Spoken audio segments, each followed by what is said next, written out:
Et si la révolution la plus décisive d'Afrique se jouait, non pas dans la rue ni dans les urnes, mais dans le feu discret d'une raffinerie, là où la matière brute devient richesse réelle.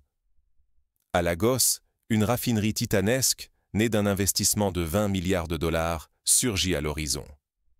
Pendant ce temps, à Ouagadougou, la première raffinerie d'État du Burkina Faso affine chaque année 150 tonnes d'or. 2 infrastructures, 2 ruptures. Ici, l'Afrique refuse de rester simple pourvoyeuse de matières premières.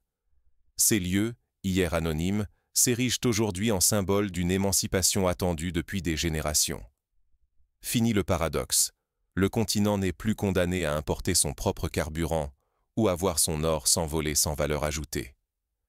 Chaque litre raffiné, chaque lingot coulé localement, marque une prise de pouvoir historique. Le pétrole nigérian ne part plus brut. L'or burkinabé ne s'efface plus à bas prix.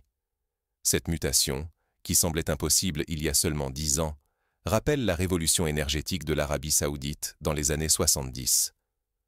Ce pays, alors dépendant de compagnies étrangères, a construit son autonomie en internalisant la transformation de son pétrole. Ce bouleversement dépasse l'économie. Il interroge la notion même de valeur, de dignité. Transformer sur place, c'est reconquérir le temps perdu, l'influence volée, la souveraineté niée depuis des générations. Imaginez la différence entre vendre une poignée de sable et vendre une puce électronique. La valeur ne tient pas aux matériaux bruts, mais à l'intelligence et au travail qu'on y investit.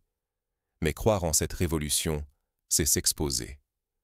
Pari sur une dignité retrouvée, ou risque de se heurter encore aux chaînes de la dépendance, aux pressions extérieures, aux intérêts qui refusent de voir l'Afrique forger son destin. L'histoire du cacao en Côte d'Ivoire illustre ce dilemme. Malgré une production massive, la transformation locale restait marginale, piégeant le pays dans la précarité. Aujourd'hui, la raffinerie de Lagos et celle de Ouagadougou sont des réponses concrètes à ce piège séculaire. Alors, assiste-t-on enfin à la naissance d'une vraie indépendance productive ou à une illusion de plus? Pour comprendre la portée de cette métamorphose, il faut plonger dans l'histoire longue de l'extraction brutale.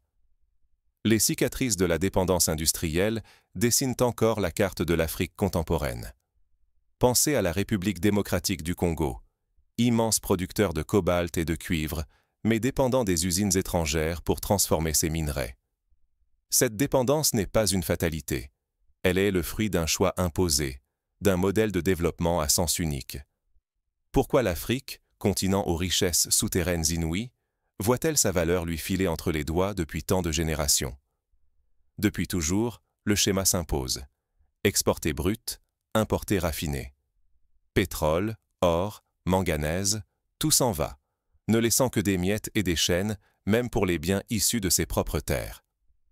Ce schéma, hérité de la colonisation, a survécu aux indépendances politiques.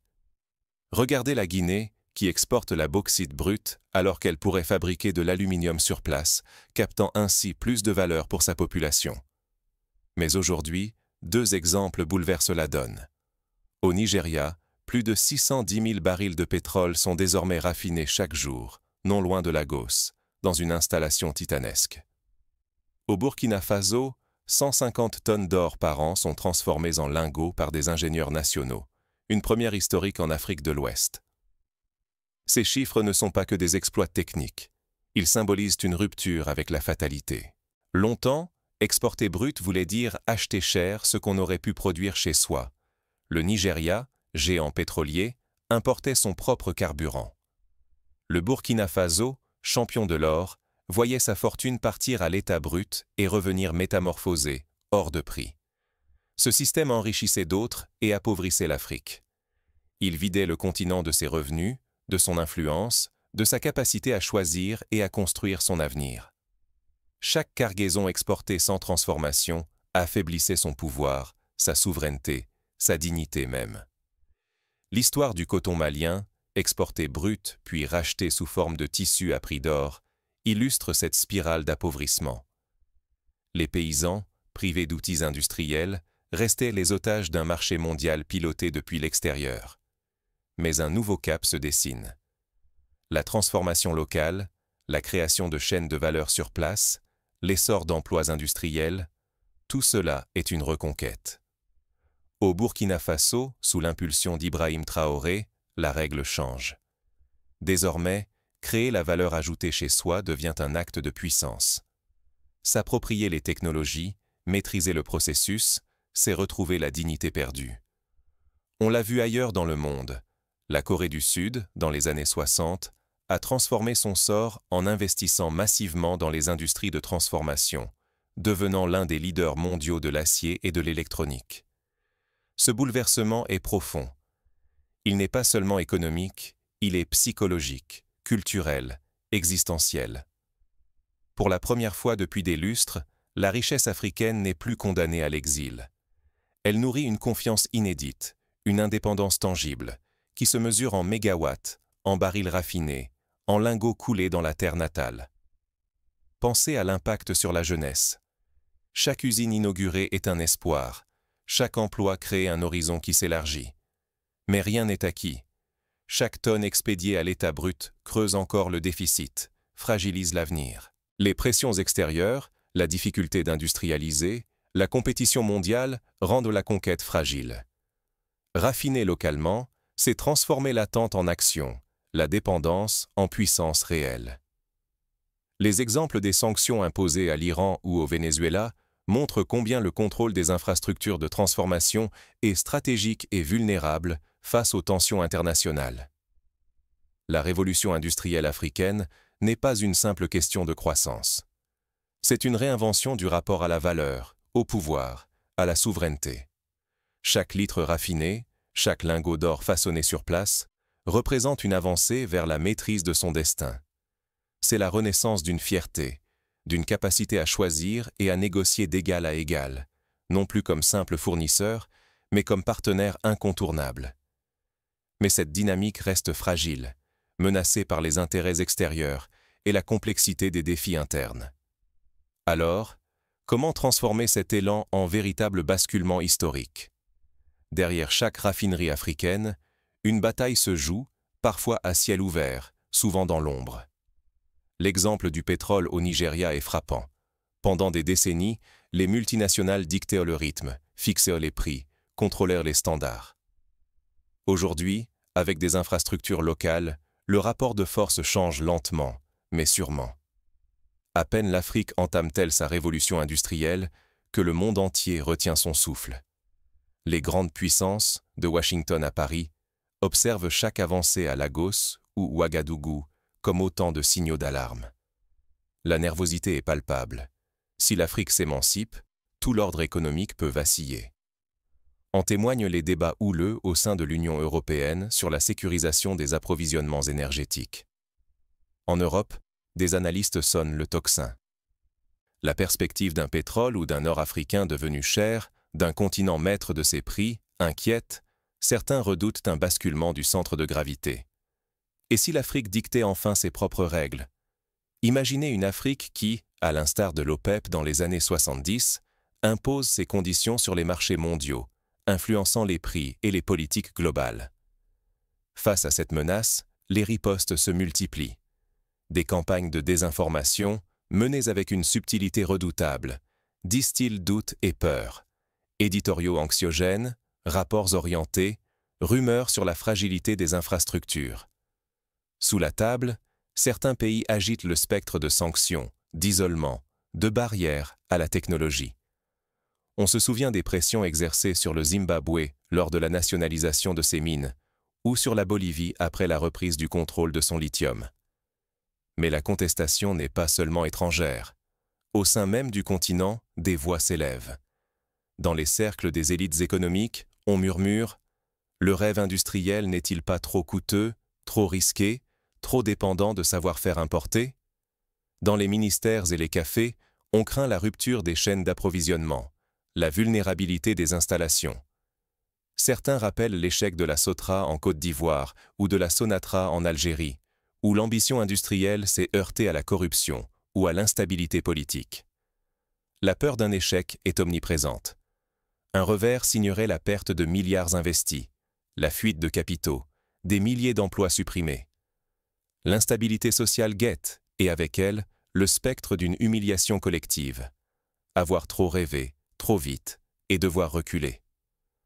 Ce sentiment rappelle la crise de l'acier en Europe dans les années 80, où la fermeture des usines a laissé des régions entières exsangues. Ce bras de fer n'est pas seulement matériel, il est aussi psychologique. L'Afrique doit briser une dépendance mentale, forgée par des décennies de tutelle et de doutes implantés. Croire en ses propres forces, c'est affronter le scepticisme, les pressions et l'angoisse du saut dans l'inconnu. Cette bataille de la confiance est aussi importante que la bataille technologique. Cependant, un souffle nouveau traverse le continent. Parmi les jeunes ingénieurs, ouvriers, entrepreneurs, la confiance renaît. Chaque litre raffiné, chaque lingot coulé localement devient une preuve irréfutable. La dépendance n'est plus une fatalité. La dignité s'incarne désormais dans chaque usine, chaque paix, chaque regard fier. On raconte l'histoire de Fatou, jeune ingénieur burkinabé, qui, après des études en France, revient au pays pour diriger une équipe de 60 techniciens à la raffinerie d'or. Son parcours inspire une génération entière à croire en la possibilité de réussir localement. La tension est totale. Entre pressions internationales, doutes intérieurs, risques colossaux, les bâtisseurs africains avancent en funambule. Mais dans cet équilibre précaire, s'invente peut-être une souveraineté arrachée, conquise, et non plus simplement concédée. Les syndicats, les associations professionnelles, même les artistes, participent de cette dynamique, rappelant que la souveraineté productive est l'affaire de tous. Pourtant, les données sociales, économiques et la détermination politique suggèrent une toute autre dynamique. Il est temps d'examiner les conséquences concrètes et les futurs possibles. L'histoire récente du Maroc, devenu un hub mondial du secteur automobile en 10 ans, montre que la volonté politique, alliée à l'investissement dans la formation, peut transformer un pays exportateur brut en puissance industrielle. Quels résultats observe-t-on déjà sur le terrain? Derrière les chiffres, des transformations profondes sont à l'œuvre. Au Nigeria, la baisse des importations de carburant a libéré des ressources pour l'éducation et la santé. Au Burkina Faso, la transformation de l'or a permis de financer de nouvelles routes et des centres de santé communautaires. Et si cette révolution silencieuse devenait le prochain modèle africain, voire la nouvelle norme mondiale? Imaginez, chaque baril raffiné, chaque gramme d'or transformé sur place, redessine l'équilibre des pouvoirs. Ce n'est plus un simple symbole, c'est une réalité qui façonne le quotidien et l'avenir collectif, alimentant une tension palpable. L'Afrique tient-elle enfin son destin en main? Cette dynamique fait écho à l'expérience du Brésil, qui, en développant son industrie aéronautique avec Embraer, a prouvé qu'un pays du Sud pouvait rivaliser sur un marché technologique de pointe. Prenez le Nigeria. En raffinant localement, le pays économise plus de 12 milliards de dollars chaque année. Cette somme, qui filait à l'étranger, irrigue désormais l'économie nationale, renversant la balance des échanges. Désormais, le pétrole n'est plus une matière brute, mais une source de valeur ajoutée, enclenchant une dynamique vertueuse jamais vue. Les stations-service nigérianes, autrefois désertées à cause de la pénurie, voient désormais affluer les automobilistes, confiants dans la stabilité de l'approvisionnement. Les effets se font sentir partout. L'industrie redémarre, les salaires progressent, offrant à des milliers de familles une vie meilleure. De nouveaux emplois qualifiés émergent, de l'ingénieur à l'ouvrier, ancrant la richesse dans le pays. Pour la première fois depuis des décennies, les prix du carburant se stabilisent, insufflant espoir et confiance. Le secteur du transport bénéficie directement de cette nouvelle donne, tout comme les PME qui dépendent de l'énergie pour produire. Ce modèle fait école. Au Ghana, en Zambie, au Congo, les gouvernements investissent dans des infrastructures de transformation locale. Le mouvement s'étend. Il ne s'agit plus d'une expérience isolée, mais d'une vague de fond. L'Afrique devient le foyer d'un printemps industriel où production, formation, certification et protection des marchés se conjuguent pour forger une souveraineté inédite. Le Rwanda, par exemple, investit dans la transformation du coltan, un minerai crucial pour l'électronique mondiale, pour capter plus de valeur localement. Un corridor industriel africain prend forme, prêt à rivaliser avec les géants mondiaux. Mais rien n'est acquis. Deux futurs se dessinent. L'un, où l'Afrique consolide cette indépendance, inspirant le monde. L'autre, où les pressions extérieures, commerciales, diplomatiques ou financières, pourraient tout fragiliser, ressuscitant les dépendances du passé. L'histoire du Mexique et de la crise du peso dans les années 90 rappelle que l'industrialisation mal protégée peut vite se retourner contre un pays. Jamais le choix n'a été aussi crucial. À l'horizon, il y a soit l'émancipation durable, soit le risque d'un retour en arrière. Chaque litre raffiné, chaque lingot coulé localement, pèse dans la balance entre dignité et aliénation. La vigilance est de mise. La réussite d'aujourd'hui n'est pas la garantie de demain, comme l'ont prouvé les crises asiatiques du passé. Alors, comment transformer cette révolution structurelle en levier durable pour tous? Pour comprendre les leviers d'une autonomie solide, il faut plonger dans les choix concrets faits sur le terrain. Car derrière chaque avancée, des obstacles et des stratégies inédites redéfinissent le possible. L'exemple du Botswana, qui a su transformer ses diamants localement en imposant des quotas de taille de pierre à l'intérieur du pays, prouve que la volonté politique peut changer la donne. Ce n'est pas la richesse brute qui libère, mais la capacité à la transformer. Tant que les ressources restent des chiffres abstraits ou des cargaisons qui quittent nos terres, la souveraineté n'est qu'un mirage. Pour franchir le cap, il faut dépasser l'exportation, bâtir un écosystème où la valeur s'ancre et rayonne étape après étape. Les échecs de l'industrialisation forcée dans les années 70, comme en Tanzanie avec l'Ujamaa, rappellent que le succès exige une stratégie patiente, adaptée et inclusive. 5 principes émergent de cette révolution silencieuse. D'abord, construire. Infrastructures, usines, laboratoires, universités. À Lagos comme à Ouagadougou, rien ne naît du hasard. L'industrie s'enracine grâce à des années d'investissement patient dans la pierre et la connaissance. Ensuite, former. Chaque ingénieur africain, chaque ouvrier qualifié, efface un pan de dépendance. Les universités et centres de formation deviennent les nouvelles mines invisibles du continent. L'Égypte, avec ses écoles polytechniques, a montré comment la formation peut accompagner le décollage industriel. Certifier, c'est garantir que chaque litre raffiné, chaque lingot produit, respecte les standards mondiaux. Cela réduit la suspicion, accroît la confiance et permet de fixer ses propres prix. Les États africains instaurent traçabilité et certification pour bloquer fraude, contrefaçon et dévaluation. L'Afrique du Sud, en imposant des labels de qualité pour ses vins et ses minerais, a réussi à conquérir de nouveaux marchés internationaux. Reliés, ensuite, de nouveaux réseaux numériques et logistiques, comme les oléoducs nigérians et les plateformes digitales burkinabais, offrent la capacité d'échanger, de distribuer et de défendre la valeur créée localement. L'Afrique cesse d'être un archipel isolé, devenant une toile solide à chaque connexion. Le Kenya, pionnier avec sa plateforme M-Pesa, a montré comment la technologie peut accélérer la transformation économique et relier producteurs, transporteurs et consommateurs. Enfin, protéger. Sans loi forte contre l'évasion fiscale, sans cadre d'investissement transparent, la richesse s'évapore à nouveau. Les législations récentes ferment les brèches qui laissaient filer l'or et le pétrole. Mais il ne s'agit pas seulement de lois. L'administration, souvent raillée pour sa lenteur, se réinvente en outil d'efficacité, capable de suivre, organiser et sécuriser chaque transaction clé. La bureaucratie devient ainsi un rempart, non un obstacle, pour la souveraineté. L'expérience du Rwanda, qui a digitalisé ses services publics, offre un modèle pour lutter contre la corruption et accélérer les procédures. Chaque litre raffiné sur place, chaque lingot extrait localement, devient un fragment de dignité rendue concrète. Ces résultats ne sont plus abstraits.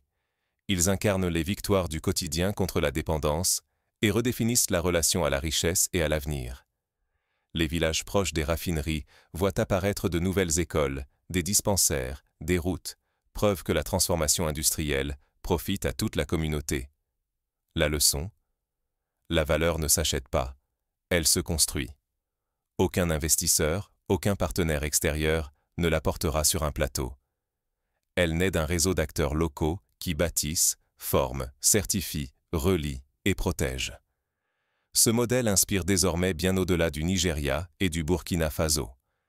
Le Vietnam, qui a multiplié par 10 ses exportations de produits transformés en 20 ans, montre que la méthode n'a rien d'africain, elle est universelle. Mais le risque demeure. Ignorer ces principes, c'est laisser la révolution s'éteindre dans les promesses non tenues et retomber dans le cycle du découragement. Le progrès ne s'offre jamais, il se conquiert et se défend chaque jour. L'Afrique détient la formule, mais c'est à chaque nation, chaque génération, de s'en emparer réellement. Les syndicats, les administrations, les entrepreneurs, tous doivent porter ce projet pour qu'il devienne irréversible. Pourtant, même ce modèle n'est pas à l'abri des turbulences. La réussite locale s'accompagne de nouveaux défis et chaque avancée attire de nouveaux regards. Le secteur bancaire doit suivre, offrir des crédits à l'industrie, soutenir l'innovation, accompagner la modernisation. La logistique doit s'adapter, avec des ports et des routes capables d'absorber les nouveaux volumes de production.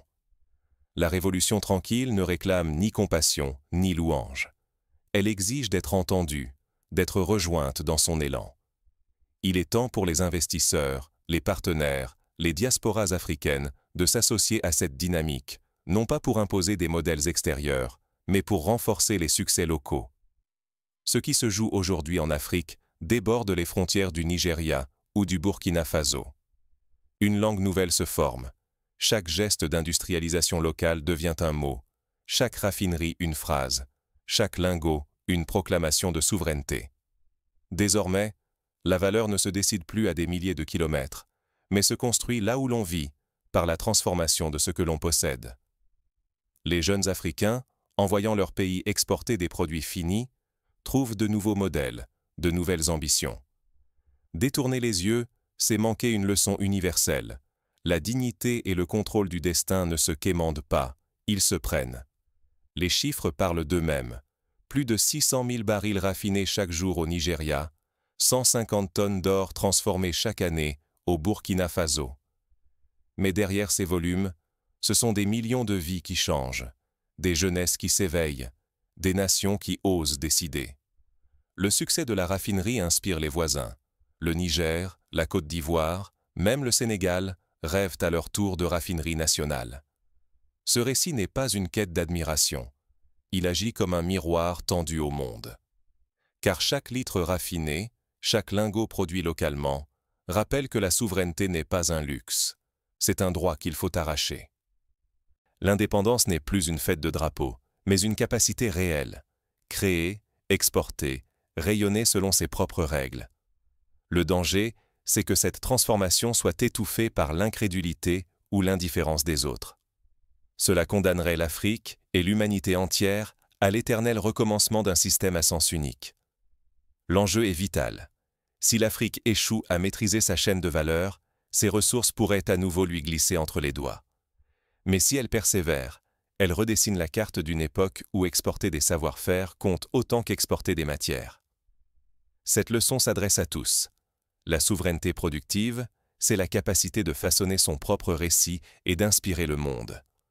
L'Europe, l'Asie, les Amériques, tous observent ce changement, conscients que l'Afrique ouvre une nouvelle voie. Il ne s'agit plus de croire sur parole, mais d'écouter, d'apprendre, de s'engager. Ce n'est pas une affaire de statistiques, mais de transmission et d'exemple. Les premières raffineries d'État, les chaînes industrielles africaines, sont devenues des écoles de dignité, des ateliers d'autonomie. Les manuels scolaires, les émissions de télévision, les forums économiques s'en font l'écho, tissant un récit collectif de renaissance. Au final, la victoire n'est ni le pétrole ni l'or, mais la maîtrise retrouvée du destin commun. Refuser de regarder de loin, c'est accepter de participer. Un monde qui écoute l'Afrique se donne la chance de réinventer la valeur, la liberté et l'équilibre des échanges. Aujourd'hui, la question n'est plus « est-ce possible ?» mais « sommes-nous prêts à accompagner et à apprendre de cette révolution qui commence ?»